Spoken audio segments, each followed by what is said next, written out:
Part 1, Segment 1, Exile and Arrival. The wind that greeted Nathan Harper in Kiruna felt like a living thing, cold enough to flay thought, carrying the sound of something half-human through the endless white. He pulled his jacket tighter as he stepped off the bus, boots sinking into snow that looked untouched for weeks. The town was smaller than he'd imagined, a cluster of low wooden houses half buried beneath frost and silence. No neon lights. No hum of cars. Just the dull ache of isolation pressing in from every direction. He'd left Las Vegas 2 weeks earlier, if you could call running away leaving. His apartment had been emptied by collectors. His girlfriend Lily had stopped answering calls after he pawned her grandmother's bracelet for a poker stake. He'd told himself the next flight would be a reset, a way to escape the smell of cigarette smoke and bad debts. Now, standing beneath a flickering street lamp that buzzed like an insect dying in the cold, Nathan realized he hadn't escaped anything. He'd just traded one kind of emptiness for another. The Volvo he'd borrowed groaned as it rolled through the outskirts of Kiruna, its headlights barely cutting through the storm. Snowfall blurred the road, erasing signs as quickly as they appeared. His phone had died hours ago, and the GPS never worked this far north anyway. A few kilometers ahead, he spotted the dim glow of a cafe, Cave Solvent, painted in flaking blue letters. Inside, the world was no warmer, but at least it smelled of coffee and burnt bread. An old woman stood behind the counter, eyes sharp despite her years. She didn't speak when he entered, just watched him like someone expecting bad news. Nathan ordered a coffee in halting Swedish, but she responded in English, her accent heavy and deliberate. "You're not from here." He managed a thin smile. "That obvious?" She poured the coffee anyway, black and steaming, then set it down without looking at him. People don't come to Kiruna in winter unless they are running from something. The words hit harder than he expected. Nathan stared into the cup. "Just work. I heard there's an opening, at a gas station out on the E10.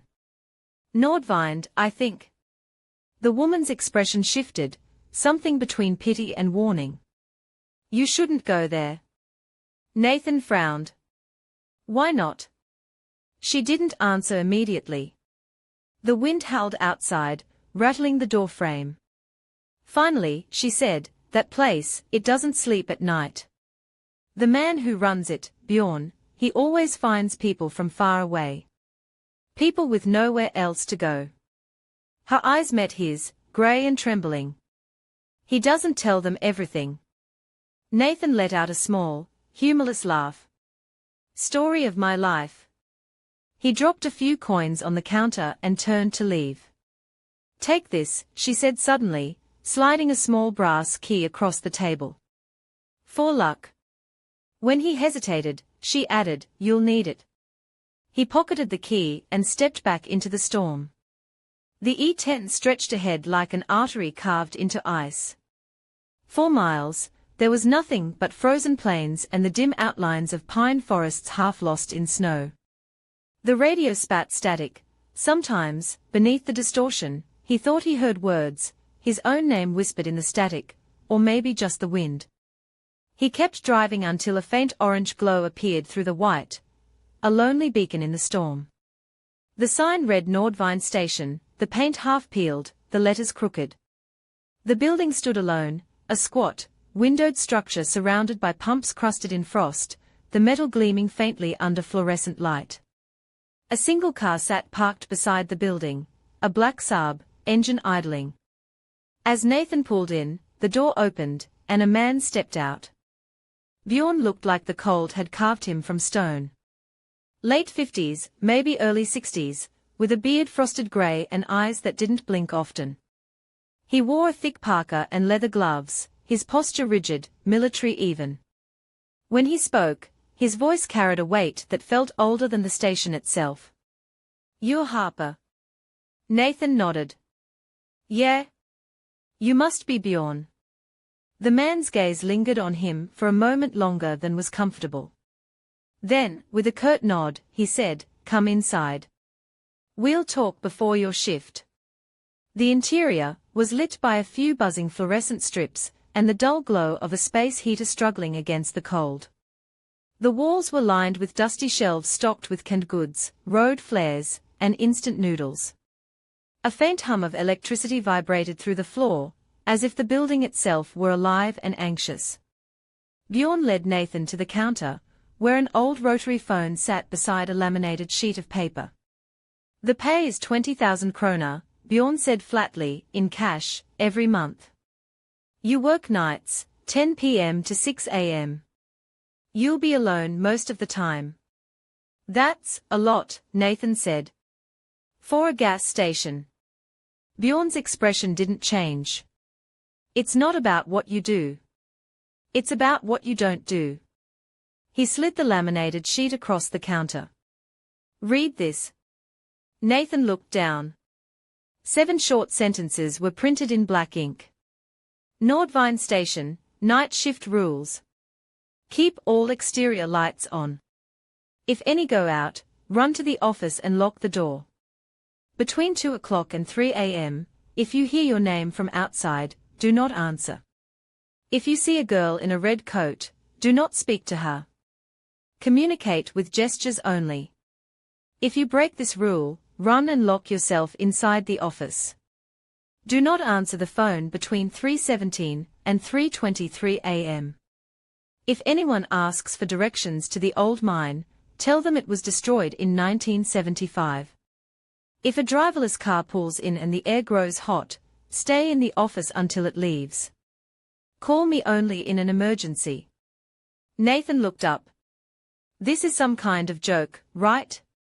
Bjorn's face didn't move. You think it's a joke until you break one. He turned away, pulling a heavy coat from the rack. Your shift starts in 10 minutes.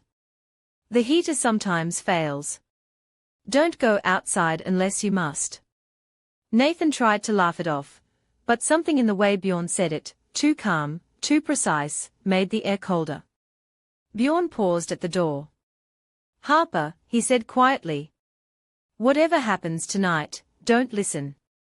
Not even if it sounds like someone you know. And then he was gone, stepping into the white blur of the storm, leaving Nathan alone with the hum of fluorescent lights and the weight of silence pressing in from every window. For a while, he just walked the aisles, checking shelves that no one had touched in months. The glass door trembled under the wind, the lights flickered but held steady. He tried turning on the old radio behind the counter, static. Every channel was static, a constant hiss like breathing. He poured himself a cup of instant coffee from the machine, staring at the snow outside. Somewhere in that white expanse, something moved, maybe a tree branch, maybe the shape of a figure too still to be human. He blinked, and it was gone.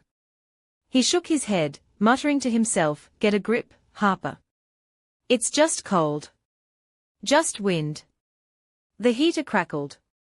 A low, almost rhythmic sound began, faint tapping, coming from the window behind him. He turned slowly, but there was nothing there. Just the frost thickening on the glass, curling like handwriting. Outside, the wind screamed again, long and thin and almost human. Nathan turned up the radio's volume to drown it out, but the static only seemed to shape itself into a pattern, a voice buried deep beneath the noise, whispering his name. Nathan. He dropped the coffee cup. The sound shattered through the silence. The lights flickered once, then steadied again. And for a heartbeat, just one, he thought he saw the reflection of someone standing behind him in the window. A girl. Small. Red coat. When he turned, the station was empty. Segment 2, The Rules of the Cold. The lights hummed as if alive. Nathan stood behind the counter, hands trembling slightly from caffeine and nerves. The clock above the register read 10:47 p.m., 13 minutes into his first shift.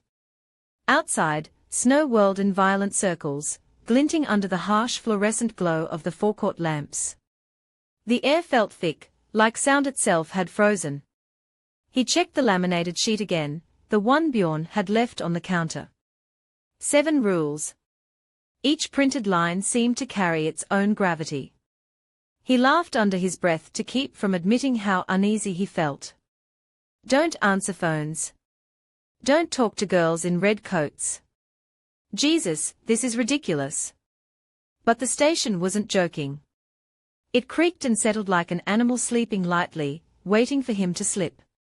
Nathan began a slow circuit of the building, an old habit from Vegas when he used to walk casino floors at dawn, pretending he had control. He checked each aisle, motor oil, jerky, flashlights. Dust collected in thin silver sheets across every surface. The hum of the heater fought the cold, but the air still bit at his lungs. At the back of the station, a door-marked storage rattled softly, as though the wind were breathing through it. He hesitated before opening it. Inside were boxes of bottled water, an unused coffee grinder, and a single window facing the tundra. Through the frost-blurred glass, the world looked endless, flat, grey, and moonlit. No houses. No headlights. No movement. When he returned to the front, the clock read 11:22 p.m. The minutes crawled. He found a radio logbook under the counter, a handwritten list of dates, each entry signed BL. Some pages were torn out. The last entry, dated 3 nights ago, read: Lights failed 2:31 a.m. recovered after 3 minutes, external sound present. Do not follow the voice. He closed the book quickly, the air inside the office suddenly too small. At midnight, the storm broke for a moment. The silence was almost worse. Nathan stepped outside to stretch, the snow squealing under his boots. The aurora shimmered faintly on the horizon, green ribbons dancing against blackness. It was beautiful, terrifyingly so. He stared until the cold stung his eyes, then turned back toward the building. In that instant, the lights flickered once. Just once. Long enough for him to feel every muscle in his body freeze. They came back on. Nothing moved. No sound but the wind's return. He forced himself to breathe, his exhale forming ghosts in the air. Don't freak out, he whispered. Power grid. Old wiring. That's all. He went back inside, locking the door without thinking. By 12:40 a.m., he'd built a routine. He swept the aisles, restocked shelves, kept the radio low. He even started to feel foolish for being afraid. The old woman's warning replayed in his mind, but he pushed it away with the thought of money, 20,000 krona, cash. Enough to pay debts, maybe find a real home. Then came the first sound. A soft knock. It came from the glass door facing the pumps, 3 taps, steady, deliberate. Nathan froze, broom still in hand. Through the glare of the interior lights, he could see nothing but white snow and swirling dark shapes. He waited. The knocking stopped. Seconds stretched. His heartbeat filled the silence. Then, tap. Tap. Tap. He moved toward the window, careful, slow. His reflection stared back, pale face, tired eyes. Behind it, nothing. No figure, no car. Just the faint impression of movement in the snowdrift beyond the pumps. He reached for the switch to increase the exterior light. It buzzed, flickered, and the lamps outside dimmed instead. He cursed, flipping it back and forth. The lights sputtered, then died completely. The station sank into half-darkness. His breath came in short bursts. Rule 1. Keep all exterior lights on. They were out. He didn't think, he ran. The office door slammed behind him, lock turning hard. He stood in the corner, pulse hammering, watching shadows breathe against the frosted glass. For 10 seconds, there was only the sound of the wind. Then the faintest scrape, like fingernails dragging across metal. Nathan pressed his back to the wall, eyes locked on the window. The heater hummed, then faltered. He whispered to himself, come on, and flicked the backup switch on the power box. The light surged back on, bright and violent. The noise stopped. When he looked again, the frost on the glass bore shallow grooves, 5 parallel lines, as if something had traced them slowly from the outside. He waited 15 minutes before leaving the office. The storm had calmed again, the forecourt lights burned steadily. Nothing moved. He told himself it was wind, just wind, even though wind didn't knock in patterns. The clock showed 1:07 a.m. Nathan forced himself to breathe slower. He cleaned the spilled coffee, straightened shelves again, anything to keep his hands busy. The fluorescent lights buzzed overhead like angry insects. His mind wandered to Lily, her voice the night she left. "You can't keep running, Nathan. You'll run out of road." He had, in every sense. At 1:45 a.m., the quiet returned. The kind of silence that makes you aware of your own heartbeat. Nathan sat behind the counter, staring at the rotary phone. He imagined what kind of calls it had taken, what stories the static might hold. He didn't notice at first that the frost on the windows had begun to form shapes, curving lines that met in the middle, like a spiral. He leaned forward. The spiral pulsed faintly, as if breathing. Then the radio crackled. "Th. Nathan." He froze. The voice was soft, feminine, too clear to be static. He twisted the dial. Nothing but white noise. Then again, "Nathan, come outside." Every hair on his arms rose. The voice was wrong, flat, toneless, but something inside it mimicked warmth. Rule 2. Between 2 and 3, if you hear your name, do not answer. He swallowed hard. It's just interference. The clock read 1:58 a.m. 2 minutes. The voice came again, closer now. "Nathan, please. It's Lily. I'm freezing." He gripped the counter edge until his knuckles whitened. The ache of memory hit hard, the smell of her hair, the sound of her laugh over poker chips. "You're not real," he whispered. The door handle turned. Once. Slowly. He backed away, eyes wide. The voice outside trembled. "Let me in. It's me. I found you." He shook his head violently, retreating toward the office. "Not listening," he muttered, repeating it like a prayer. "Not listening. Not listening."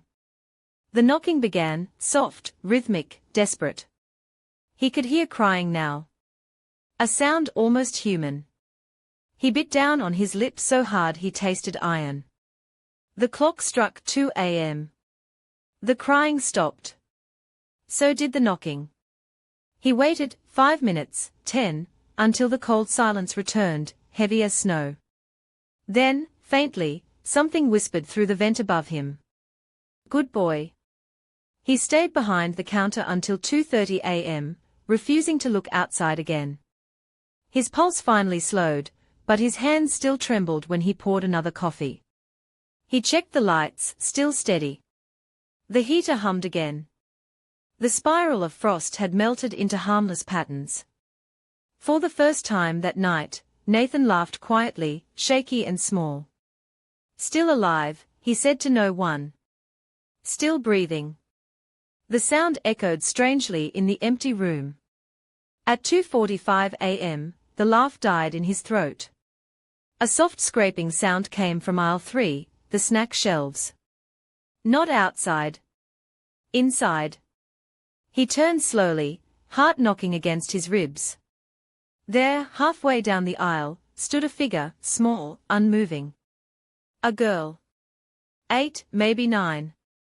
Wearing a red winter coat. Her hood was up, her face hidden. She stood perfectly still, hands clasped in front of her. Nathan's mouth went dry. Rule 3. If you see a girl in a red coat, don't speak. Communicate with gestures only. He raised his hands slowly, palms open. "Hey," he started to say, then stopped himself just in time. He nodded once, friendly, forcing a shaky smile. She tilted her head to one side, slow and unnatural. Her breath misted in the cold. Then she raised one hand and pointed toward the window. Nathan followed her gesture. Outside, the snow swirled violently again, though no wind sounded. When he turned back, she had taken a single step closer. He froze. Another step. The floor creaked softly beneath her boots. He whispered under his breath, just gestures. Don't talk. Don't talk. She raised her hand again, this time pointing directly at him. He stumbled back, bumping into the shelf behind him. Sorry, he muttered before realizing what he'd done. The words hung in the air like smoke. The girl's head snapped upright. Slowly, her hood slipped back. Her eyes were black. Not void black, wet black, gleaming like oil, trickling down her cheeks. Her mouth opened wider than it should, far too wide, and a shriek tore through the station, metallic, layered, inhuman. Nathan ran. Segment 3, the first nightfall. Nathan slammed the office door shut and twisted the lock, the sound echoing through the small space. Outside, the girl's shriek turned into something mechanical, like a siren swallowed by a human throat. The glass in the front window trembled with the vibration. He backed into the far corner, breath fogging the air. Don't listen, he muttered, remembering Bjorn's warning. Don't look, don't listen. For several seconds, all he could hear was the wind. Then, tap. Tap. Tap. The sound came from the window again, deliberate and slow. He didn't move.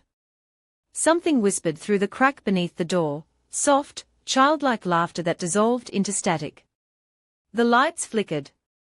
Once. Twice. Then the heater cut out completely. Frost began to bloom along the office walls, crawling like veins of glass. The cold became a living thing, biting into his skin. He reached for the emergency flashlight, flicked it on, and froze. Through the small office window, he could see her face pressed to the glass, eyes wide, black tears sliding down. Her mouth didn't move, but the sound that filled the room came from her, a dozen voices whispering his name all at once. He grabbed the laminated sheet from the counter, clutching it like scripture. Rule 3, if you see a girl in a red coat, don't speak. Communicate with gestures only. He'd already broken that. The girl's hand lifted. It looked delicate, human, until her fingers unfolded, too long, bending backward at the joints. She traced a shape on the glass, a circle with 3 vertical lines running through it. Then she was gone, vanishing as if the storm had swallowed her. The silence that followed was heavier than noise. Nathan waited 5 minutes, maybe 10. His breath came out in ragged gasps. When nothing moved, he dared to open the office door a crack. The station was empty again. But the floor near the counter was covered in a thin layer of frost shaped like footprints, small, bare, leading from the door to the center aisle and disappearing halfway to the back wall.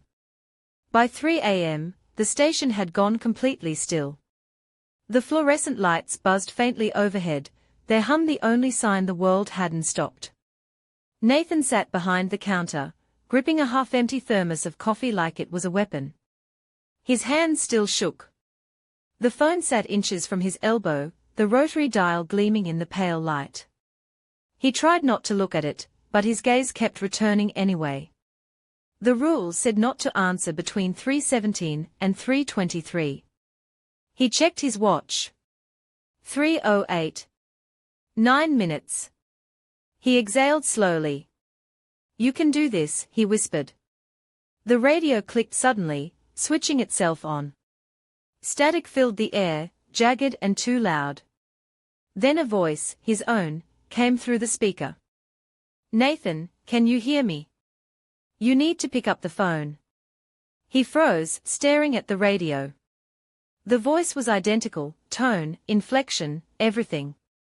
It's me. It's you. Pick up before it's too late. He glanced at the phone. It hadn't rung. Not yet. Not listening, he whispered, though the words felt fragile. The voice on the radio laughed softly. You already did. And then the phone rang. The sound was sharp, electric, each ring slicing through the air. Nathan's stomach turned. He watched the second hand of his watch tick to 3:17. Rule 4. Do not answer the phone between 3:17 and 3:23. He stepped back from the counter, palms over his ears. The phone rang again, and again, each time louder, faster. The sound filled every inch of the room, like the walls themselves were vibrating with it. Then, beneath the ringing, another noise, breathing. Wet, uneven breathing that wasn't his. He squeezed his eyes shut, whispering over and over, "Don't answer. Don't answer." The rings turned into a single, continuous tone. Then, click. Silence. He opened his eyes. The clock read 3:24. He let out a shaky laugh, half relief, half disbelief. Still alive, he said again. Then the phone spoke. You shouldn't have let it ring. Nathan screamed and stumbled backward, knocking over the stool. The voice wasn't human, it was layered, like three people speaking at once. The phone rattled on the counter, the rotary dial spinning by itself. He ran to the office, slammed the door, and locked it again. The phone stopped instantly. The heater groaned back to life. The lights steadied. The only sound left was his heartbeat. By 4 a.m., the storm outside had turned violent again. Snow pounded the windows, and the air grew thick and heavy. Nathan sat in the corner, exhausted, the laminated rules crumpled in his fist. That was when headlights cut through the white. A car, black, older model, no plates, rolled into the station forecourt. The engine sounded wrong, like metal grinding against bone. He leaned closer to the window. No driver. The air inside the office grew hotter, thick enough to make him sweat. The frost on the glass melted instantly, leaving trails of water. The smell hit next, burned oil and something faintly sweet, like cooked meat. He grabbed the phone, tempted to call Bjorn, but stopped himself. Rule 7, call only in an emergency. He wasn't even sure what counted anymore. The car idled for a full minute, engine roaring louder than it should. Then the headlights flickered, and the car door opened by itself. A voice, soft, pleading, floated through the air vents. Nathan, please. Help me. Lily's voice again. He backed away, shaking his head. No. Not real. The office door handle began to turn. He threw his weight against it, holding it shut. Something on the other side pushed back, slow and steady, until the metal began to bend. The door moaned. From outside came another sound, the car's engine choking, coughing out smoke, and then screaming. Not like machinery. Like something alive in pain. Nathan yelled, pure panic tearing through him. Stop. Instantly, everything did. The noise, the movement, even the wind. For a heartbeat, silence again. Then, faintly, the same whisper he'd heard through the phone. You listened. The temperature plummeted. Frost spread across the glass again, faster this time, cracking under its own weight. He could see his breath turn white in front of him. When he dared look outside, the car was gone. Only tire marks remained, burned into the snow, still smoking. At 5 a.m., he was shaking uncontrollably, though not just from cold. The walls of the station creaked like something alive was pressing against them. Shadows seemed to pulse in the corners, breathing with him. Then came the sound of footsteps crunching on snow, 3 pairs, slow and deliberate. He peeked through the blinds. 3 figures stood at the edge of the light. They were human-shaped, but wrong, skin charred and cracking, faint embers glowing where eyes should be. Smoke drifted off them in lazy curls. One stepped forward, voice hollow. "We're looking for the mine." "The old one." Nathan's mind snapped to the rules. Rule 5, if anyone asks for directions to the mine, say it was destroyed in 1975. He swallowed hard. "It's gone," he called through the glass. "Destroyed." 1975. They stared at him in unison. Then one of them smiled, the skin splitting across its cheek. "It wasn't destroyed," it said. "It was swallowed." The heat from them reached through the glass, fogging it instantly. The smell of burning flesh filled the air. They stepped closer. Nathan stumbled back, fumbling for his flashlight, but before he could switch it on, the station lights flared bright white. The figures stopped moving. Their bodies began to collapse inward, folding, like ash being sucked back into flame, until all that remained were 3 black scorch marks on the snow. When the sun finally began to rise at 6 a.m., the storm broke. The world outside turned pale and colorless, the horizon drawn in shades of blue and bone. Nathan sat on the floor behind the counter, staring at the rotary phone, the frost-covered windows, the quiet gas pumps.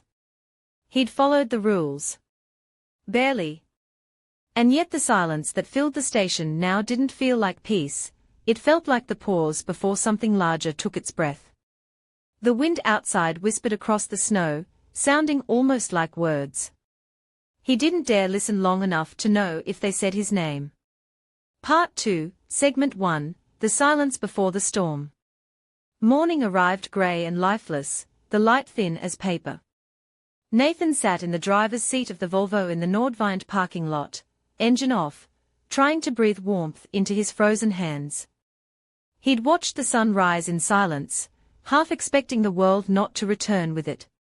But it had, pale, empty, indifferent. He hadn't slept. He'd tried to drive back into town after the shift ended, but the road out of Nordvind had vanished under snow. Every turn led him back to the same intersection. It took nearly an hour before he stopped fighting it and returned to the station, parking out front like nothing had changed. Now he sat staring through the cracked windshield at the small wooden building that had nearly killed him. The lights inside were off, frost glimmered on the windows like veins of silver. It looked harmless again, a gas station at the edge of nowhere. He laughed softly, the sound hollow in the cold. "You're losing it, Harper." He opened the car door and stepped out. The snow crunched beneath his boots with that dry, brittle sound that seemed to carry forever. The air smelled sharp, metallic, like frozen iron. Overhead, the sky hung motionless and grey, as if the world had forgotten to keep moving. Inside the station, everything was exactly as he'd left it, the overturned stool, the ring of frost around the window, the faint smell of burnt insulation. The rules lay on the counter, still creased from his shaking hands. He picked them up, smoothing the paper flat. The edges were warm. He dropped it immediately, heart hammering. The heater wasn't on. Nothing in the building was warm. He crouched, touched the paper again. Cold. Normal. He exhaled, forcing a nervous laugh. Hallucinating. That's all. He spoke out loud, as if saying it could make it true. The sound of a vehicle outside broke the silence. Tires crunching snow. Nathan tensed, peering through the window. A white pickup truck rolled into the lot, not Bjorn's Saab, but something newer. The driver climbed out, a young man in his 20s, face ruddy from the cold. He wore a bright yellow jacket, with Nordvind fuel service stitched across the chest. Nathan opened the door a crack. "You're early. Station's closed." The man smiled politely. "I'm Lars. Morning shift."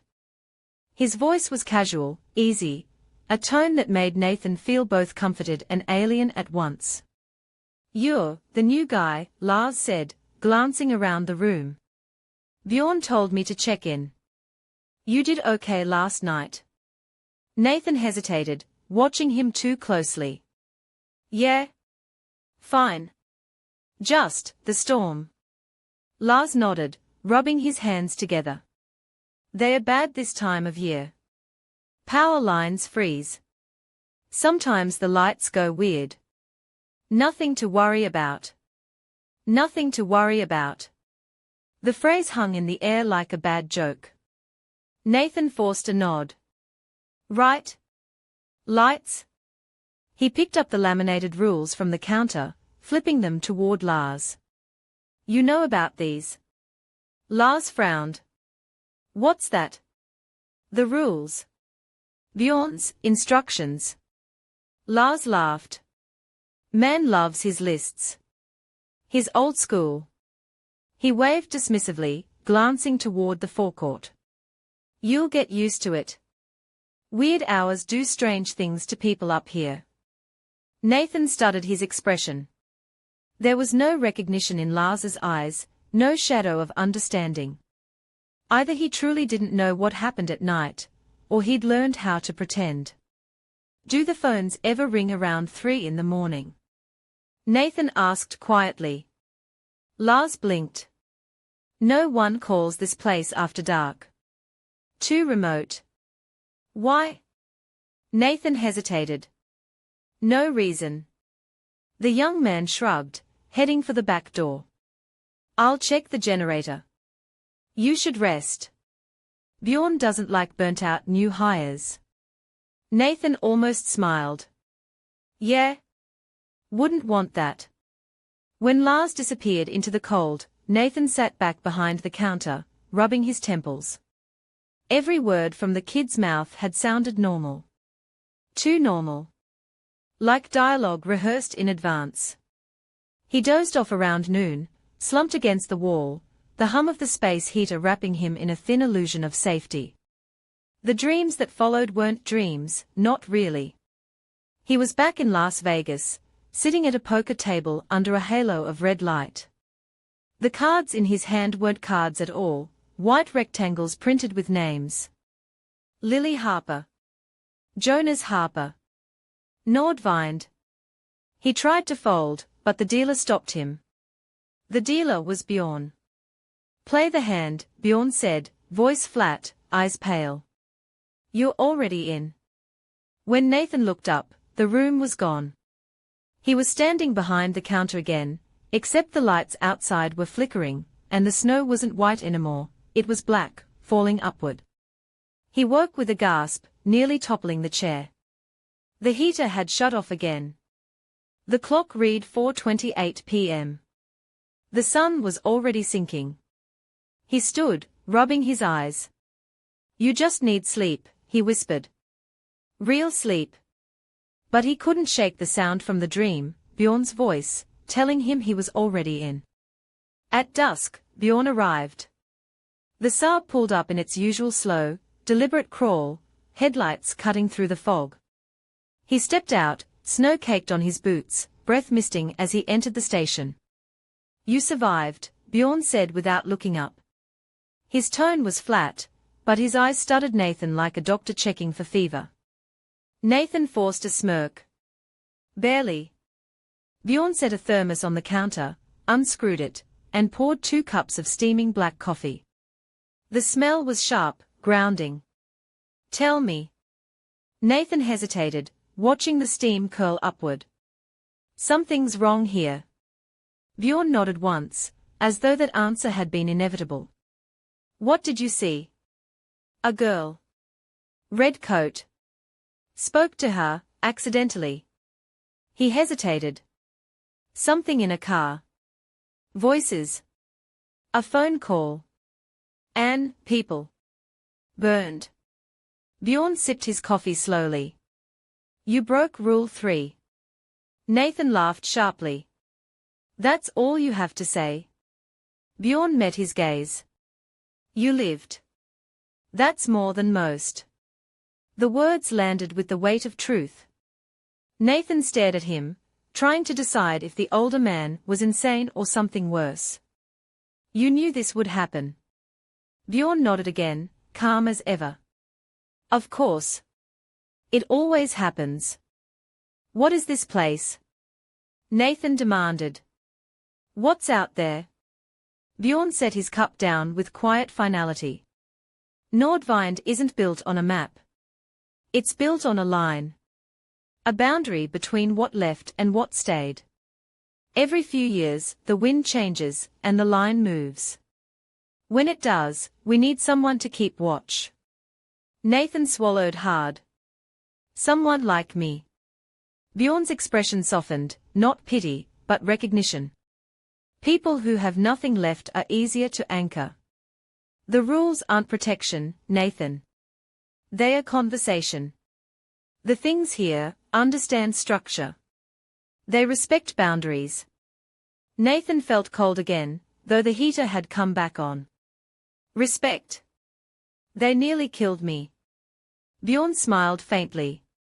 That's them being polite. The older man stood, slipping on his coat. You start again tonight. 10 p.m. The second shift is easier. Usually. Nathan wanted to ask what happens on the third, but Bjorn was already walking to the door. Bjorn. His voice cracked slightly. If I quit, if I just leave, what happens? Bjorn paused, one hand on the handle. The light from outside cast his face in half shadow. The road won't take you far. The storm doesn't like being left behind. Then he was gone, the door shutting with a soft click that sounded like a final word. Night returned without warning. One moment, dusk. The next, the sky was gone. The air around the station grew still, dense with a silence that felt like pressure. Nathan sat behind the counter again, the rules laid out before him, their edges still faintly warm. He whispered each one under his breath, memorizing the cadence. Lights. Voice. Girl. Phone. Mine. Car. Call. The clock read 9:57 p.m. The storm began exactly on time. Segment 2, The Voices in the Frost. The second night began quieter than the first. Nathan sat behind the counter, wrapped in two coats, the rotary phone inches from his elbow. The heater hummed weakly, spreading a bubble of warmth that didn't reach the corners. Outside, the snow fell straight and heavy, blurring the horizon until the station seemed to float in an endless white void. He'd told himself it would be easier. He'd memorized every rule, taped them above the register, checked the lights twice. But the silence pressed harder than before, thicker, colder, aware. Every sound he made seemed too loud, like he was speaking in a church full of ghosts. At 10:23 p.m., he began his rounds. The pumps were frozen over.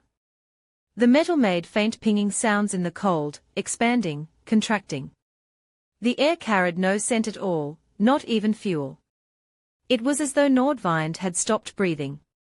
When he came back inside, a faint whistling sound drifted through the vents. At first he thought it was the wind. Then it began to form words. Nathan. Nathan Harper. He froze, heart pounding. Too early, he thought.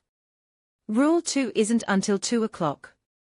He turned the radio up to drown it out, but the static only pulsed with the same rhythm, the whisper sinking to the hiss. The heater flickered. He stepped closer to the vent. The voice grew faint, then vanished, replaced by something else. A sound like breathing underwater. He backed away slowly, keeping his eyes on the dark slit of the vent. His reflection caught in the office window, pale, wide-eyed, trembling. For a second, another reflection stood behind him. A woman. Then gone.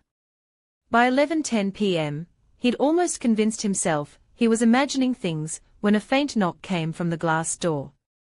Not the rhythmic tapping from last night, this was slower. A polite, patient knock. Nathan's stomach dropped. He switched off the radio and approached the door, flashlight in hand. Through the snow, a figure stood under the outer lamps, tall, heavy coat, face hidden behind a scarf. A man, maybe. He held something small in his gloved hand, a thermos. Bjorn. Relief flooded through him. He unlocked the door and stepped forward. Bjorn, what the hell? The man tilted his head slightly. The motion was too smooth, too deliberate. Nathan stopped mid-sentence. When Bjorn had spoken that afternoon, his eyes were a washed-out grey. The eyes looking back at him now glowed faintly yellow, like fire seen through fog. He froze, still holding the door half open. You're not. The thing smiled beneath the scarf. It didn't move its mouth, but the expression spread across its face anyway, like the idea of a smile. Its voice, when it spoke, was wrong, not Bjorn's tone, but the memory of it. Like hearing a recording slowed to half speed. Rule 7, Nathan. You remember Rule 7. He slammed the door shut. Locked it. Staggered back until he hit the counter. The figure didn't react. It just stood there, staring through the glass for a long moment before slowly lowering the thermos to the ground and walking away into the storm. Nathan stayed frozen for nearly a minute. Then he crawled to the window, peering out. Nothing. Only snow. But the thermos was still there, half buried near the door. He stared at it, pulse hammering. The rational part of him whispered, maybe it's just him. Maybe you imagined the eyes. The other part, the part that had heard its voice, whispered back, maybe it left something behind. He didn't move. Didn't open the door. At 11:43, the lights dimmed. It began with a flicker, the same electric tremor he'd seen before. The lamps outside buzzed, one by one, until the parking lot was swallowed by darkness. The only remaining light came from the office and the faint green glow of the exit sign. Rule 1. Keep all exterior lights on. He grabbed the flashlight and ran for the door. The instant he stepped outside, the temperature dropped. His lungs seized, every breath felt like swallowing needles. The snow no longer fell, it hung suspended in the air, frozen mid-descent. He turned toward the pumps, the beam of his flashlight slicing through the fog. The outer lamps were dead, all but one, the farthest, flickering like a heartbeat. He trudged through the snow, each step sinking deep, the crunch unnaturally loud. The world felt hollow, like he was walking inside a recording of itself. The flickering light buzzed overhead. He reached up, brushing the frost from the fixture. The bulb was still intact. The switch beside it was in the on position. The hum of the generator came faintly through the wind. Then he noticed the footprints. Not his. Small, bare footprints, circling the base of the lamp post, melting slightly from the faint warmth of the light. He followed them with the flashlight. They trailed off behind the pumps and ended near the dumpster. The snow beyond was smooth. He exhaled, shaking his head. No. Not again. He turned to head back, and stopped. At the far end of the lot, near the tree line, something glowed red. A figure, half obscured by snow and shadow. Small. Unmoving. The girl. Even at this distance, he recognized the red coat. The same torn sleeve, the same tilt of the head. She was standing in the dark beyond the light's reach. Watching. Nathan whispered to himself, "Don't speak." He backed slowly toward the station. The girl took one step forward. Then another. Each step soundless, leaving no mark in the snow. He bolted, sprinting for the door. His boots slipped, caught traction, slipped again.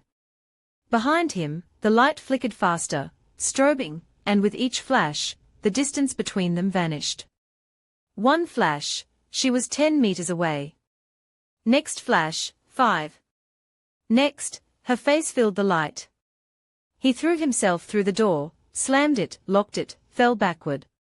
Through the glass, her silhouette pressed against the frost. The outline of her hands. Her mouth.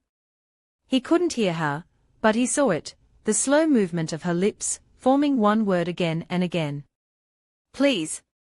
And then she was gone. The lights outside flared back to life, pure and steady. The world returned to normal. Except for the thermos by the door. It was upright now. The lid open. Steam rising. By 1:12 a.m., Nathan had stopped pacing. He sat on the floor of the office, the radio off, the phone unplugged, his back against the wall. The rules were spread in front of him, edges curling from moisture. He muttered each one again, like prayer beads. Lights. Voice. Girl. Phone. Mine. Car. Call. Over and over until the words lost meaning. He stopped when he heard the faintest sound, dripping. Water. Slow, rhythmic, coming from somewhere near the door. He turned his head. The thermos was gone. But a thin trail of dark liquid, not water, too thick, led from the entrance to the counter, then across the tiles toward the aisle. He followed it, flashlight trembling in his hand. The liquid glistened black in the beam, catching light like oil. He crouched, touching a drop with his finger. It was warm. He looked up. The trail stopped halfway down the aisle. Nothing else. Then, behind him, a whisper. Coffee's still warm. He spun, flashlight slicing through the dark. Nothing. Just shelves and shadows. But the radio behind the counter turned on by itself, static first, then a faint hum like breathing through glass. And beneath it, buried deep in the hiss. You're doing so well, Nathan. The lights flickered again. Once. Twice. He stared at the radio, whispering, "You're not real." But the voice only laughed softly. Neither are you. The bulb above him burst. Segment 3, Breaking Point. The light above him exploded in a burst of white. Shards of glass rained down, tinkling across the linoleum like frozen rain. Nathan dropped to his knees, covering his head. For a moment everything was sound, the whine of electricity, the pounding of his heartbeat, the brittle hiss of glass settling. Then silence. He stayed crouched, the flashlight beam trembling in his hand, carving long, uneven shadows along the walls. Smoke rose from the ruined socket.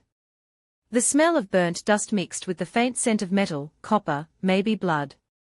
He forced himself up slowly, careful not to step on glass. The radio had gone dead. The heater too. The only sound was the soft groan of the building shifting in the cold. The fuse box, he thought. Reset the circuit. The office door creaked as he pushed it open. The hallway beyond felt different, the air thinner, like the oxygen had been sucked away. His breath hung heavy in front of him, not drifting, suspended like fog trapped in glass. He moved toward the back wall, flashlight jittering. The beam caught the laminated rules still taped beside the register. They looked warped, the ink bleeding, the words sliding out of line as if trying to crawl off the page. He reached for the door to the storage room. The metal handle burned cold enough to numb his skin. Inside, darkness pressed against him like a wall. He found the fuse box by touch, flipped the main breaker, and held his breath. Nothing happened. Then the hum started again, low, distant, rhythmic, like the vibration of something enormous beneath the floor. He felt it more than heard it. Nordvind, he whispered. The word felt heavier than language. He turned, and the beam of his flashlight caught movement at the far end of the aisle, a figure standing where the light didn't reach. Bjorn? His voice cracked. No answer. The shape was tall, shoulders squared, unmoving. He took one hesitant step forward, and the figure mirrored him. Another step, again, the same movement.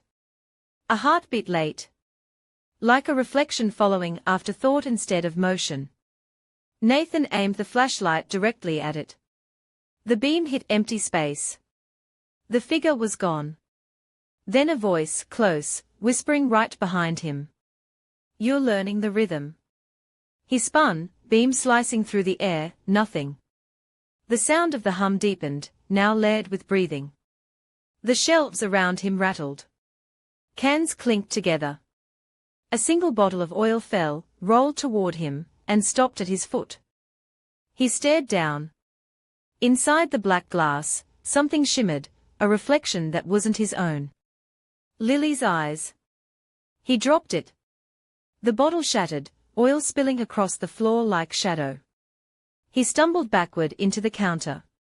The phone on the desk rang once, a single shrill note, and stopped. The hum grew louder. The walls vibrated. The air tasted metallic. He could hear faint voices beneath the noise, hundreds, overlapping, whispering fragments of sentences, none complete. He pressed his hands over his ears, shouting, "Stop it." And they did. The silence after was absolute, so complete that the absence of sound became its own pressure. Nathan lowered his hands, trembling. Something brushed past him. A breath of heat against his cheek. He turned slowly. The girl in the red coat stood behind the counter, hands folded neatly in front of her. Her face was calm now, eyes bright and human. She spoke softly, clearly. "You shouldn't have come back." He couldn't speak. Couldn't move. "It remembers you," she said. "You talk too loud in its house." He swallowed, trying to form words. "What are you?" Her smile was sad. "We were the first voices. Before the wind learned to lie." The lights flickered once, twice, and she was gone. Only the frost remained, crawling in delicate spirals where she'd stood. By 2 a.m., Nathan was shaking uncontrollably. He barricaded himself in the office, dragging the stool and the metal toolbox against the door. The radio crackled on again, this time without static. Only a low hum, steady as a heartbeat. Then, "Nathan Harper," a voice said, "not Lily, not Bjorn. Something colder. Older. Rule 5. He froze. He looked at the paper taped to the wall. "If anyone asks for directions to the old mine." "Where," the voice continued, "is the mine?" He said nothing. The hum grew louder. The fluorescent light above the desk dimmed to red. "You have to answer," the voice insisted, overlapping itself like an echo out of sync. "Tell me where it is." Nathan clenched his jaw. "Destroyed. 1975. The hum stopped. Then a deep cracking sound echoed through the room, like ice breaking under weight. The wall behind him shuddered. A thin fracture spread upward from the floor, snaking across the plaster. Frost poured from it like smoke. Through the crack came a faint orange glow, as though fire burned somewhere on the other side. He backed away, chest tightening. The crack widened. From inside it came the sound of breathing, slow, labored, echoing. A single hand pushed through, blackened, charred, flesh splitting as it flexed. Another hand followed. Then a head, faceless, featureless, burned smooth. It pressed against the wall like soft clay. Nathan screamed, lunged for the door, yanked it open. The barricade crashed aside. He stumbled into the main room, slipped on glass, fell. Behind him the crack widened further, spilling light and heat. He crawled toward the counter, reaching for the phone, even unplugged, it was all he could think of. His hand touched it, and it began to ring. Once. Twice. He picked it up. "Help me." For a moment, static. Then a voice, his own, answering back. "I told you not to listen." The heat vanished. The light died. The hum collapsed into silence. When he opened his eyes, the room was empty again. The crack in the wall was gone. Only a thin line of frost remained. The phone was dead in his hand. At 3 a.m., the generator restarted by itself. The lights returned, steady and white. The hum faded into nothing. Nathan sat against the wall, the rules clutched in his hand, breathing in shallow bursts. He felt hollow, scraped out. When he finally looked at the paper again, he saw something new. An 8th line.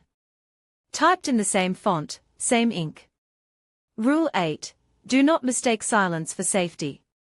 He stared until the letters seemed to move, until the edges blurred. Then he laughed quietly, the sound cracking in his throat. Got it, he whispered. I'll remember. Outside, through the window, the snow stopped falling. The night held its breath. Part 3, Segment 1, the third night. Snow fell sideways. It didn't feel like weather anymore, it felt like the world was exhaling in slow motion. The wind outside Nordvind shrieked through the fuel pumps, carrying a sound too high, too steady to be natural. Nathan sat behind the counter, staring at the clock that refused to tick. Both hands pointed to midnight, and didn't move. He'd slept for a few hours that morning, a shallow, dreamless half-sleep that left his body heavier, not lighter. When he woke, the heater had been running, and someone had refilled the coffee pot. He never saw who. Now the pot was empty again, the glass scorched. The laminated rules lay on the counter, still damp from his grip. The new line, Rule 8, do not mistake silence for safety, pulsed faintly under the light, as if it were breathing ink. Nathan stared at it until his reflection looked back wrong. At 10:15 p.m., the first sound came. Not the usual hum, not the wind, a steady knock, not at the door but from beneath the floor. 3 taps. Pause. 3 more. He froze. The floorboards under his boots vibrated with each impact, as if something large and slow were walking in the ground below. The heater clicked off by itself. He whispered, "No. Not tonight." Then the lights above flickered and stabilized, except they weren't white anymore. Pale blue washed the station, bleaching color from the shelves. His skin looked dead under it. The phone rang once. He didn't move. It rang again, longer, lower. He grabbed the receiver before it could reach the forbidden time. "Hello." Static answered, deep and oceanic. Then a faint voice, distant, layered. "Nathan. It's Tuesday. You already worked Monday." He looked at the calendar. Every square said Monday. He slammed the phone down. He tried the door, desperate to see the world still existed. When he stepped outside, the snow stopped falling mid-air. Each flake hung suspended, glittering like dust caught in sunlight. The air was silent, not quiet, but absent. He turned a slow circle. The horizon was gone, the white stretched endlessly. Even the station behind him seemed too far away, as if the distance were folding and unfolding at random. A shadow moved across the snow, his own, except it didn't follow him. It walked ahead, steady, confident, leaving crisp footprints that hissed as they filled with frost. He whispered, "Stop." It didn't. He ran back inside, slammed the door, and turned all the lights off at once. Darkness hit like a wave, swallowing everything. For a heartbeat he felt safe. Then he remembered Rule 1. He flipped them back on. The room was the same, except for one detail. The calendar behind the register now read January 1975. The year the mine was destroyed. By 1 a.m., he was trembling again. He brewed new coffee, hands unsteady, trying to pretend the ordinary act meant control. The smell helped. Steam rose from the mug in rhythmic curls, the only living thing in the room. The radio clicked on without warning. A man's voice this time, calm, steady, official. "This is Nordvind Station Control.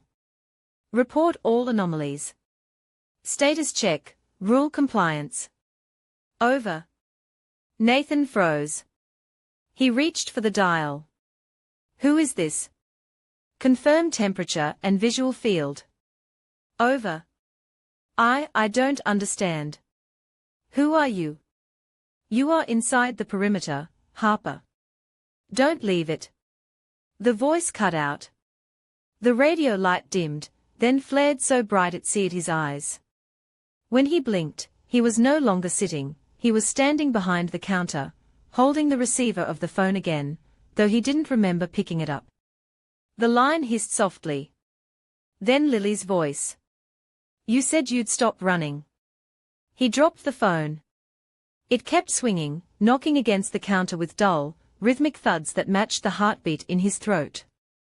At 2 a.m., the frost returned, creeping from the corners of the windows like ink spilled backward. The patterns didn't form spirals this time, they formed letters. Open the door. He shook his head, backing away. No. The heater clicked back on, roaring like a jet engine. Hot air blasted through the vents, melting the frost instantly. The letters vanished.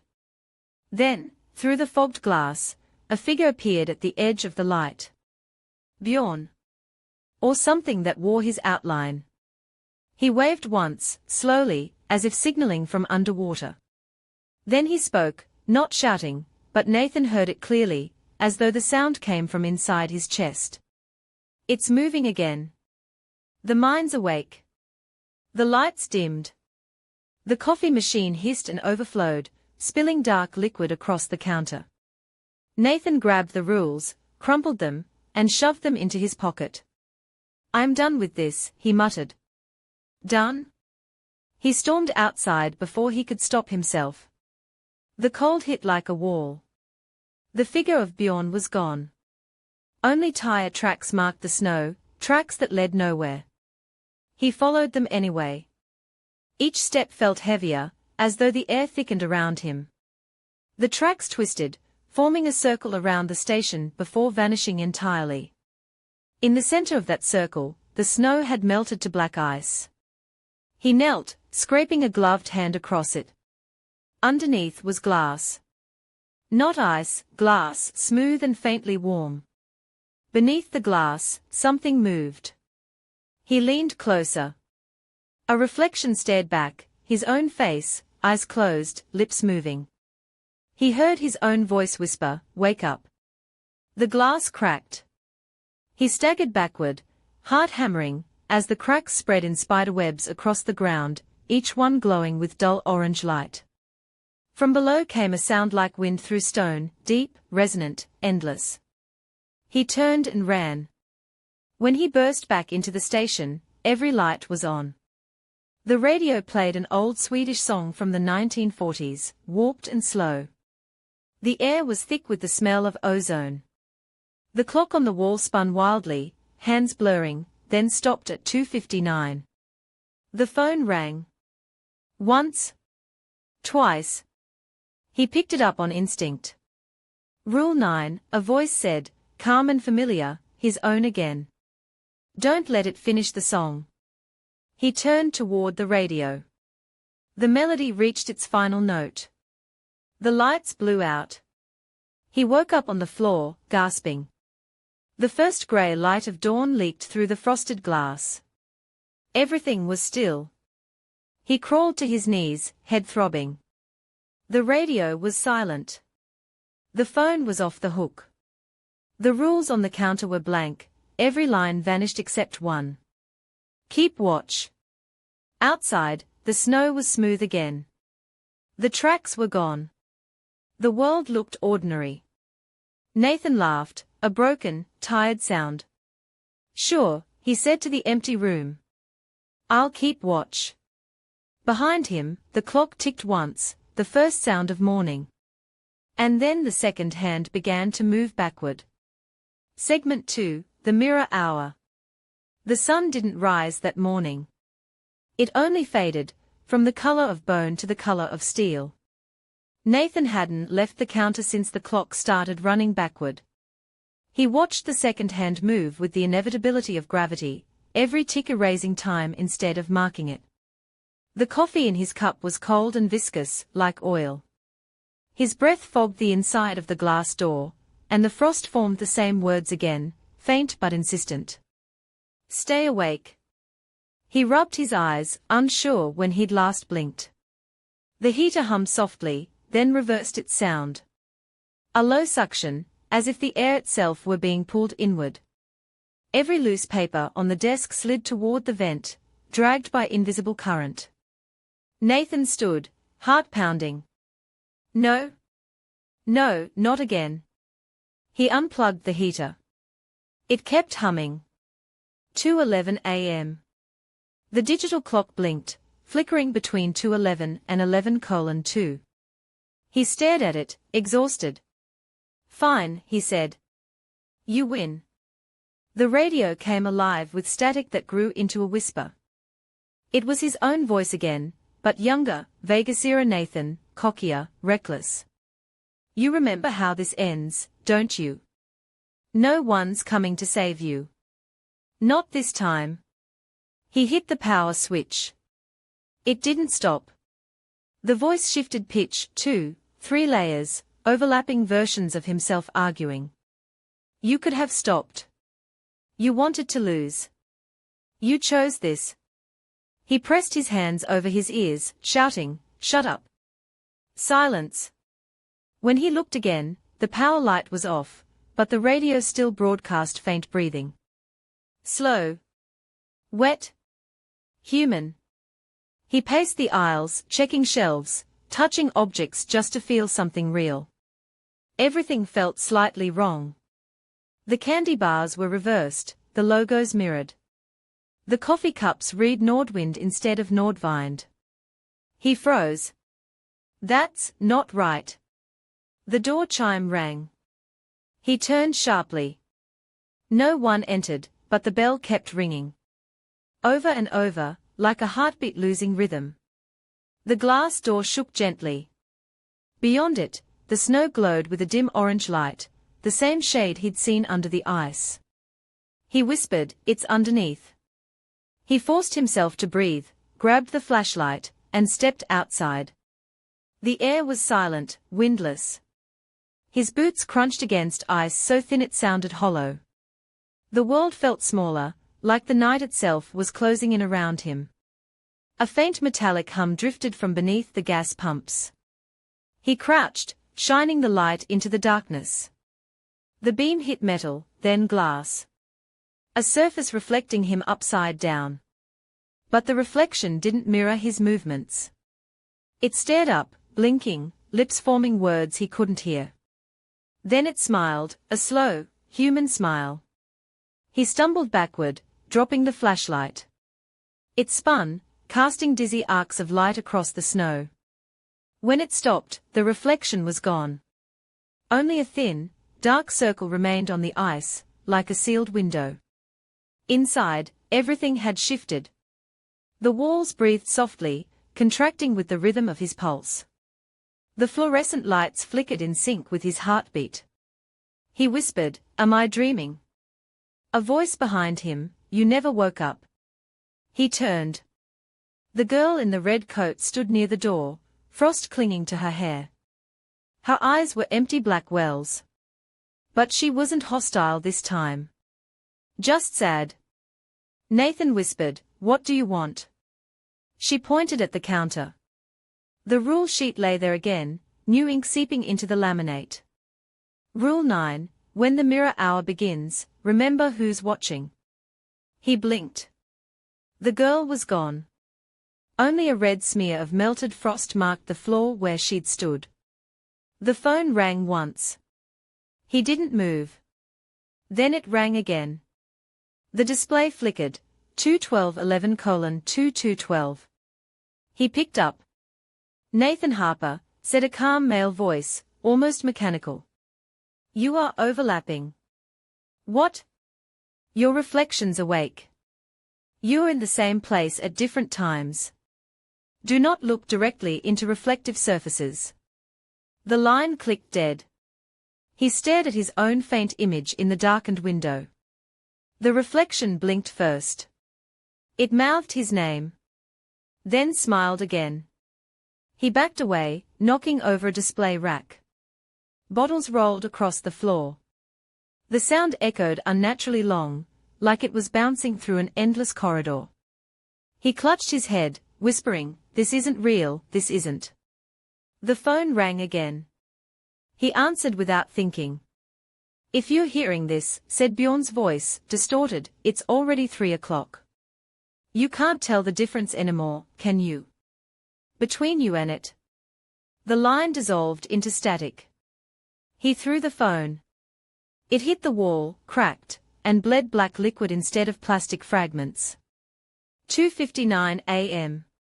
The second hand of the clock froze. The radio clicked on with the same warped Swedish song as before. Nathan clamped his hands over his ears. The lyrics bent out of tune, each note warping downward into a mechanical groan. He screamed, "Stop," and ripped the radio from the wall. Sparks lit the room. The song cut out mid-syllable, but the final word echoed anyway, everywhere at once. "Mirror." He spun around.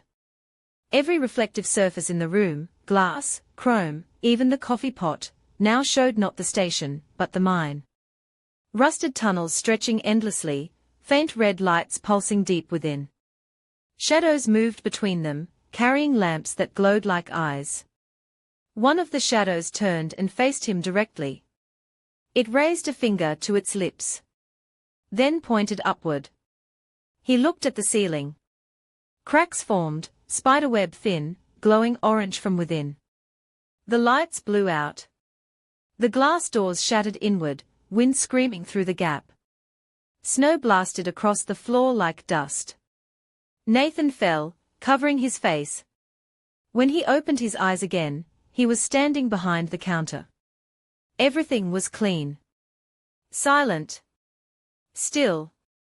The clock read 2 a.m. again. The heater hummed normally. Outside, snow fell gently. He whispered, "I started over." But when he turned toward the window, his reflection smiled, this time, in perfect sync. Segment 3, The Collapse of Light. Snow doesn't fall anymore. It rises. Tiny crystals lift from the ground, spiraling upward into the air like dust drawn toward some unseen current. Nathan stands by the window, eyes wide, watching gravity forget which way is down. The world outside the station is no longer white, it's colorless, the horizon erased by an infinite gray that stretches like static. The pumps, the road, even the faint northern ridge have dissolved into a single surface, smooth as ice and endless as ocean. The fluorescent lights overhead hum in perfect rhythm with his pulse. They don't flicker now. They breathe. Nathan whispers, "This isn't real." From somewhere within the walls, his own voice answers. "Then why does it hurt?" He steps behind the counter. The laminated rules lie open. All 7 original lines, plus the new ones, now merge into one. Keep watch. Do not turn around. He runs a hand across the plastic. The surface ripples, soft and liquid. When he pulls away, black ink coats his palm like oil. He hears movement, slow, deliberate footsteps from behind the stockroom door. He freezes. The door handle twitches once, then turns halfway. Bjorn's voice, calm, familiar. "It's me. Don't panic." Nathan's throat goes dry. "Bjorn?" "Open the door, Nathan. You've been looping for hours. It's over. You did well." The voice sounds right, the rhythm, the fatigue, even the faint Swedish accent. But it's too steady. Too rehearsed. He stares at the handle. The metal is wet. "Come on," the voice insists. "You're not meant to stay in there forever." Nathan whispers, "Say the last rule." Silence. Then the voice laughs, soft, wrong, too close to his ear. "You don't need rules anymore." The lights flicker red, then black. Darkness floods the station like water. Nathan stumbles backward, arms outstretched. The floor tilts, or maybe he's falling. Every sound stretches, the hum of the generator, the wind's shriek, even his heartbeat slows until it's an oceanic thud. When the light returns, it's orange. Not warm, molten, liquid, alive. He's standing in a vast underground tunnel. The air smells like rust and salt. The walls pulse faintly, veins glowing beneath the surface, as if the mine itself were made of flesh. Far ahead, lights flicker, lanterns, swaying. Figures move between them, silhouettes of miners, their bodies scorched black, eyes glowing faintly blue. One of them looks up. Its jaw unhinges with a sound like breaking ice. "You said it was destroyed," the voice moans. "You lied." Nathan stumbles backward. The ground shifts under his boots, not rock, not dirt. He looks down. The floor is glass, clear as water, and beneath it, himself. 1,000 versions of Nathan stare upward, each frozen in a different moment, one asleep at the counter, one screaming, one standing outside in the snow, one already burning. They move in perfect synchronization, except one, the version that looks directly at him, mouth forming words. "Let me out." He runs. The tunnel narrows, the orange light intensifying until it's pure white. The walls bend inward, forming an arch that breathes, expands, contracts. He hears the hum again, the same low frequency from beneath the gas pumps. It grows louder until it's no longer sound but pressure, forcing tears from his eyes. He falls to his knees, covering his ears. Stop. The light dims, and suddenly he's back inside the station. Everything is clean. Silent. The heater hums normally. The clock reads 6 a.m. Sunlight leaks across the floor. He laughs, breath shaky. It's over. He looks down.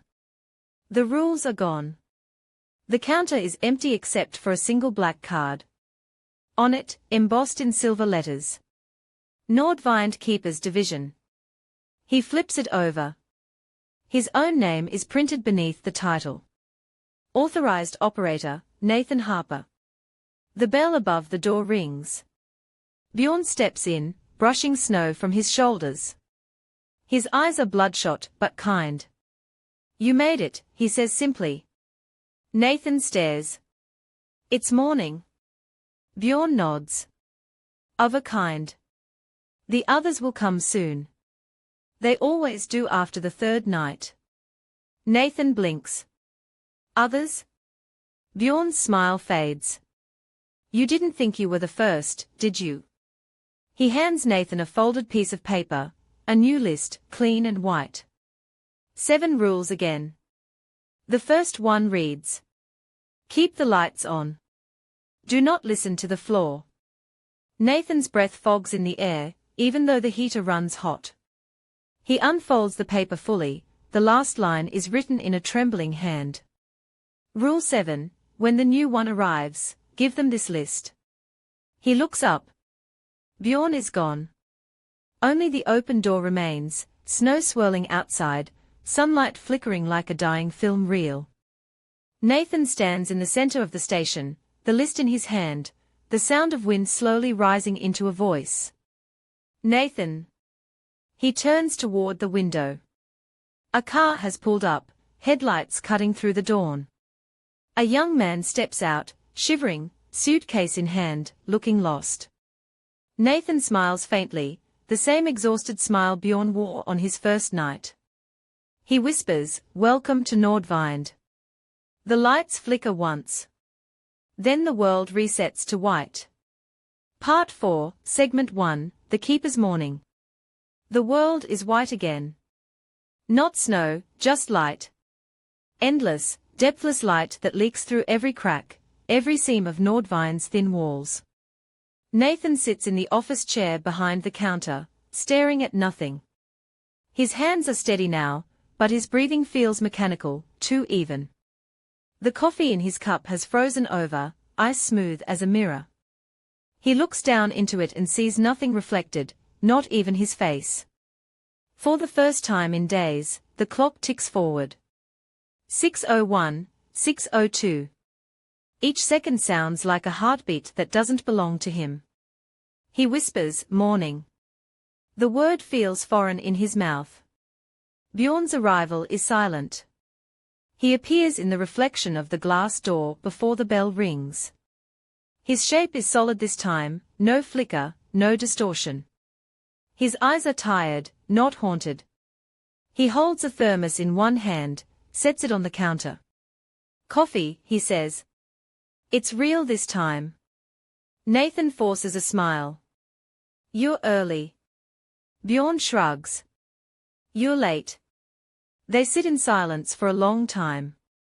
Steam rises between them, fragile, almost holy in the pale light. Outside, the sun hovers on the horizon, refusing to climb any higher. Bjorn finally says, "Do you remember the first sound you heard?" Nathan frowns. "The knocking." Bjorn nods slowly. "That wasn't outside.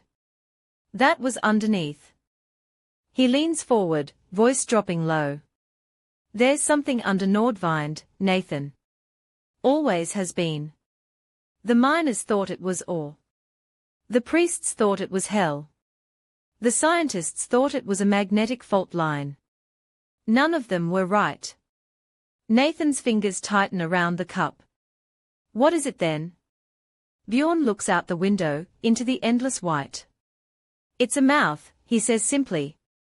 "It doesn't eat. It remembers. Everything that touches it gets recorded, moments, people, sounds. The echoes come back wrong." Nathan's throat is dry.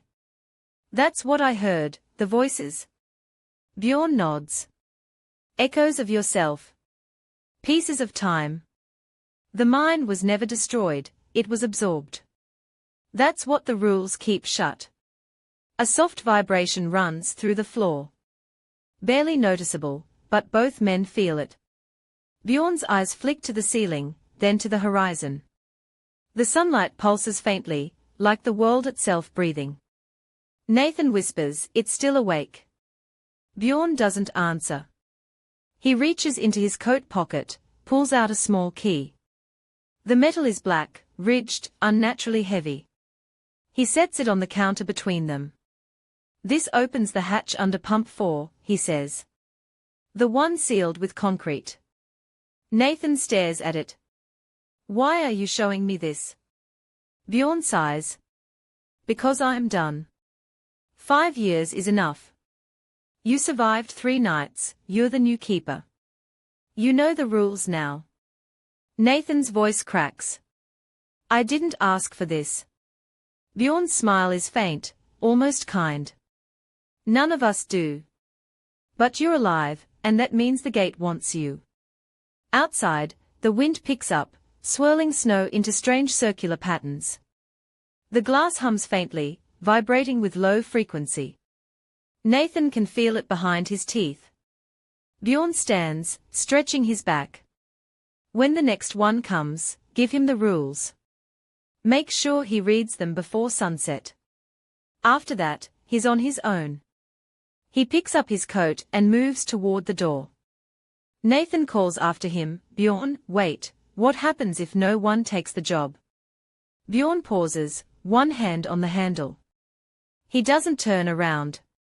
"Then Nordvind opens," he says softly. And then he's gone. The silence that follows feels deeper than before. Not peaceful, just empty. Nathan moves to the window. The horizon has changed. The snow no longer looks infinite, it curves upward, like a bowl. He presses a hand against the glass. It's warm. A faint voice echoes outside, far away, distorted by the wind.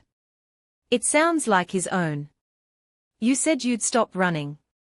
He backs away from the window, shaking his head. "No." The heater hums louder. The floor vibrates again, steady, rhythmic, pulsing like a heartbeat. He closes his eyes, listening. It isn't random. It's counting. 3 beats. Pause. 3 more.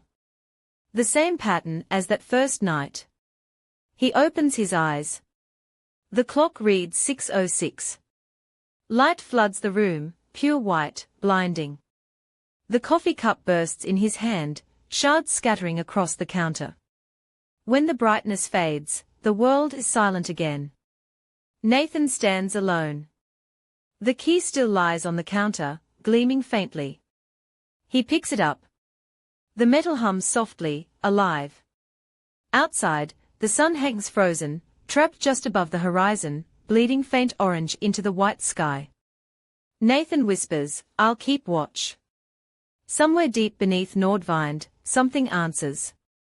Not in words, but in sound. A low, endless rumble, rising through the ground. Like the world's heartbeat starting again. Segment 2, echoes beneath. The key weighs heavier than it should. Every step Nathan takes toward the pumps feels magnetized, as if the air itself resists him. Outside, dawn is frozen mid-rise, the same amber horizon bleeds faintly through fog. Snow lies undisturbed, perfect, except for a circular patch around Pump 4 where the frost refuses to form. Nathan kneels.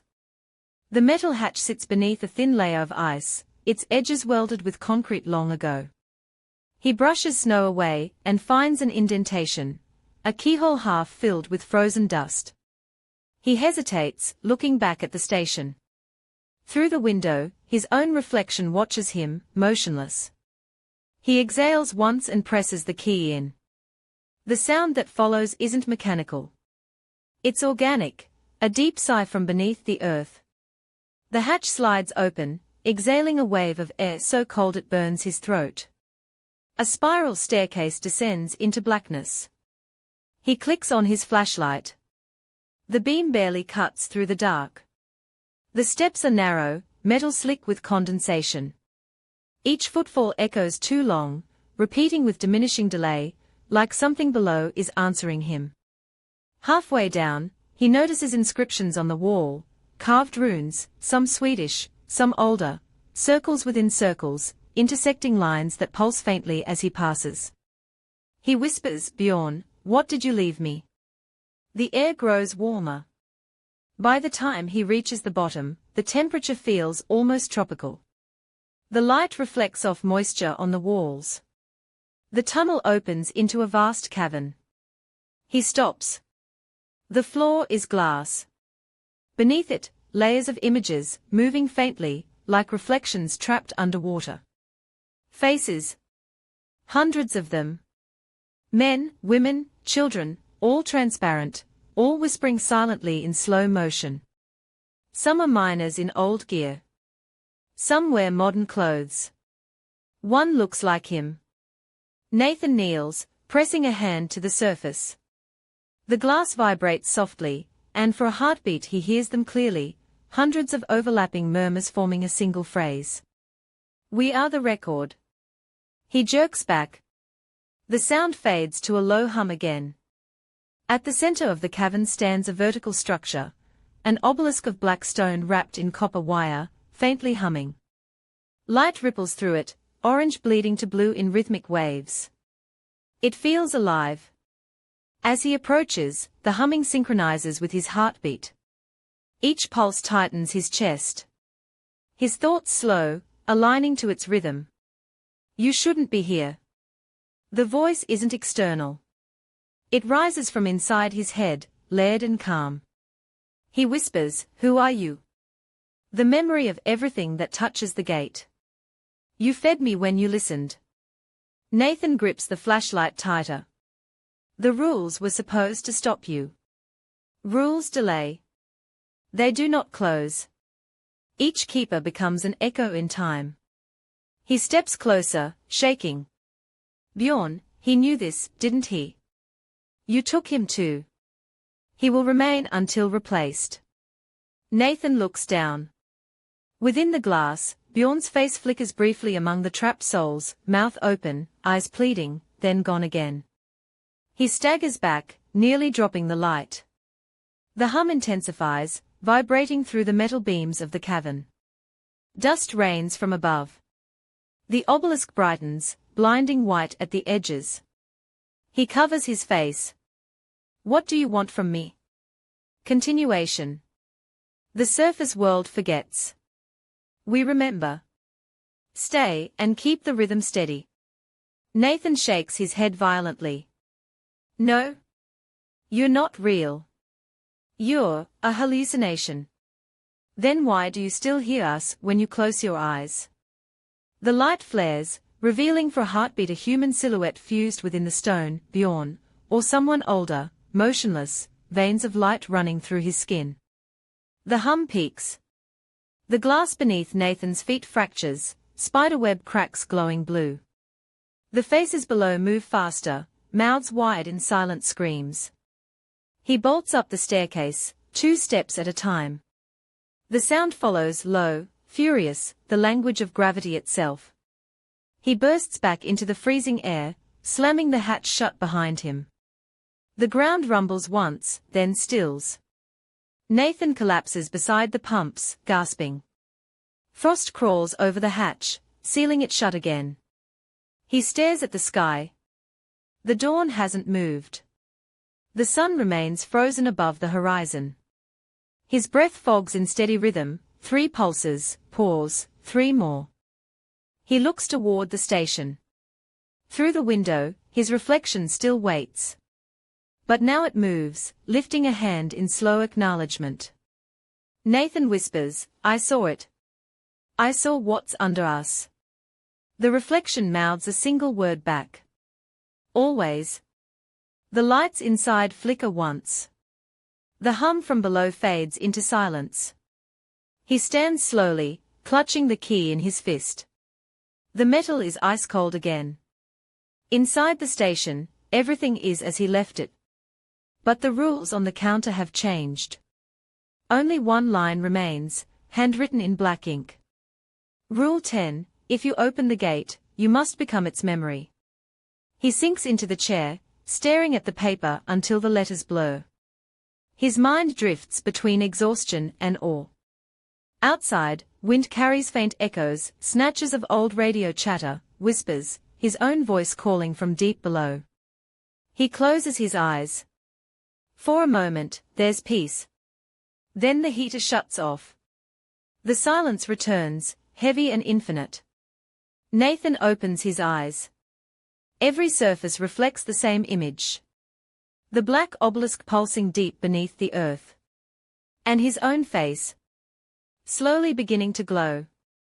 Segment 3, the last rule. Morning never truly arrives. It only lingers, pale and motionless, as if waiting for someone to give it permission to move. Nathan sits in the office, surrounded by stillness so absolute it feels like glass pressing against his ears. The list of rules lies before him. 10 now. The last line, fresh, written in his own handwriting though he doesn't remember doing it. Rule 11, when the gate calls your name, answer only once. He traces the words with one finger. The ink is still wet. The radio hums. Not a voice, not static, just a tone. Low. Endless. Familiar. He stands, glancing at the frozen clock. 6:06. It hasn't moved since dawn. The key lies beside the register. Its surface pulses faintly with light from beneath the metal. Nathan whispers, "You're still awake down there." The heater kicks on. But instead of warmth, a current of cold air flows through the vents, bringing with it the faint scent of rust and salt. A voice, his voice, speaks from the vent. "You already opened it. It remembers you now." He steps back, shaking his head. "No. You saw us. You touched the glass. That's all it takes." The air hums harder. The floor vibrates in time with his heartbeat. Each pulse slows the world. "Come back down, Nathan. Finish what you started." He looks outside. The sky isn't white anymore, it's translucent, a thin membrane of light with slow shadows moving behind it. The ground hums. Snow lifts in spirals. Through the reflection in the glass, he sees Bjorn standing where the pumps are, waving calmly. Nathan whispers, "You're not real. Bjorn tilts his head. Neither are you, not completely. His voice echoes inside Nathan's mind, closer than thought. You've been living on a delay, like an echo that forgot where it began. Nathan presses his palms to the counter, trembling. I don't want to disappear. You won't. You'll remember. That's what the gate needs, a keeper to hold the noise together. The reflection's smile fades. If no one listens, the world forgets itself. The air grows heavy. Light begins to dim, not into darkness, but into absence. Objects lose contrast, the coffee machine, the clock, the shelves, all fading into pale silhouettes. Nathan takes the key, slipping it into his pocket. If I go back down there, I won't come out. Bjorn's voice, you already didn't. The radio clicks on. From it comes a sound he hasn't heard in years, Lily's laugh, soft and warm, echoing over the hum. Nate, you always said you wanted to stop running. His breath catches. Lily? Keep watch, she whispers. Someone has to. The sound fades into static. Nathan looks at the hatch through the window, frost-crusted, still sealed. But he knows it's not really closed. It never was. He opens the office drawer and finds a pen. On the back of the rule sheet, he writes one final line. Rule 12, if you must go below, don't look back. He folds the paper, places it beside the register. Then he turns toward the door. Snow rushes in when he opens it, blinding white against the dark. He walks through without a coat, feeling nothing but the hum vibrating through his bones. Each step forward feels lighter, as if gravity is slowly giving up. He reaches pump 4. The hatch beneath it glows faintly through the ice. The key in his hand warms until it's almost burning. He kneels. The wind stills. No sound remains but the hum, steady, hypnotic, ancient. He whispers, I'll keep watch. The ice splits. Light bursts upward, not harsh, but infinite, like sunrise folding in on itself. Nathan's silhouette dissolves in it, fragment by fragment, his breath scattering as white motes. His final heartbeat matches the gate's rhythm. 3 pulses. Pause. 3 more. Then the light closes. The next morning, Nordvind looks the same. Snow covers the roof, pumps idle, the sun hovering frozen above the horizon. Inside, everything is neat. The register is closed. The coffee is warm. And a new piece of paper lies on the counter, clean, printed, laminated. Rules for the night shift. Keep all lights on. If you hear your name, don't answer. When the red-coated girl appears, do not speak. If you open the gate, you must become its memory. When the gate calls your name, answer only once. If you must go below, don't look back. At the bottom, a name is printed in small black letters. Manager, N. Harper. The bell above the door rings. A young woman enters, breath fogging, eyes tired from travel. Hi, she says in accented English. I'm here for the night shift. Bjorn said you were hiring. From behind the counter, a voice answers, soft, calm, familiar. Welcome to Nordvind. The lights flicker once. Then the world hums again.